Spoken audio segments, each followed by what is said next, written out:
स्वामी विवेकानंदांच्या स्वप्नातला युवक असावा असा.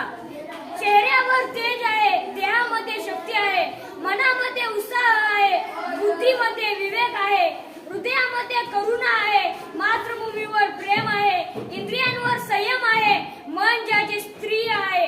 आत्मविश्वास दृढ आहे, इच्छाशक्ती प्रबळ आहे, धाडसाचे बळ आहे, सिंहासारखा निर्भय आहे, देह ज्याचे उच्च आहे, सत्य ज्याचा ईश्वर आहे, व्यसनापासून मुक्त आहे, जीवनामध्ये शिस्त आहे, प्रेमात ज्यांचा सूर आहे, मानवता हेच कुळ आहे, गुरुजनांचा आदर आहे, पालकांवरती श्रद्धा आहे,